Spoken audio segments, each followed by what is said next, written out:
அப்பவும் கூட நம்ம வந்து குழந்தைங்களுக்கு வந்து இந்த மெஷ் வச்சு சர்ஜரி பண்ணணுங்கிற அவசியமே கிடையாது. Hi, I'm doctor Deepak Subramanian from Chennai Castro care. நிறைய பேர் பார்த்தீங்கன்னா, சின்ன குழந்தைங்களுக்கு பிறந்த உடனேயே சில பேருக்கு வந்து ஹெர்னியா இருக்குது. தொப்புள்ளையா இருக்கலாம், இல்லை கிராயின்லையா இருக்கலாம்.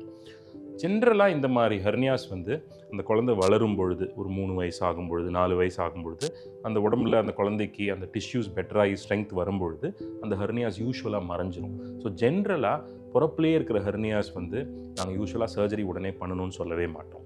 யூஸ்வலாக 3 இல்லை 4 வயசு வரைக்கும் நீங்கள் வெயிட் பண்ணலாம். வெயிட் பண்ணி பார்த்துட்டு அதுக்கப்புறமும் அது குறையலைன்னா அப்போ நம்ம சர்ஜரி பண்ணிக்கலாம்னு சொல்லுவோம். அப்போவும் கூட நம்ம வந்து குழந்தைங்களுக்கு வந்து இந்த மெஷ் வச்சு சர்ஜரி பண்ணணுங்கிற அவசியமே கிடையாது. அவங்களோட டிஷ்யூஸ் வச்சே நம்ம கவர் பண்ணி அந்த ஹெர்னியாவை குணப்படுத்திடலாம். ஒரு சில சின்ன கேட்டகரி ஆஃப் குழந்தைங்களுக்கு மட்டும் ஹெர்னியாஸ் வந்து பிறப்புலேயே இருக்கிறது வந்து ரொம்ப வலி கொடுக்கும். அவங்க அழும்பொழுது அந்த மாதிரி விஷயங்கள் போது ரொம்பவே வலி கொடுக்கும். அந்த மாதிரி குழந்தைங்களுக்கு மட்டும்தான் ஜென்ரலாக சீக்கிரமாகவே பண்ணிடுங்க, இல்லைனா அந்த குடல் ஏதாவது அடப்பு வந்துச்சுன்னா கஷ்டம் அப்படின்னு சொல்லி அவங்களுக்கும் நம்ம ஒரு டிஷ்யூ ரிப்பேர் மாதிரி பண்ணுவோம். இதுவுமே நம்ம லேப்ரோஸ்கோப்பிக்காக செய்கிற ஒரு ஆப்ரேஷன் தான். தேங்க்யூ.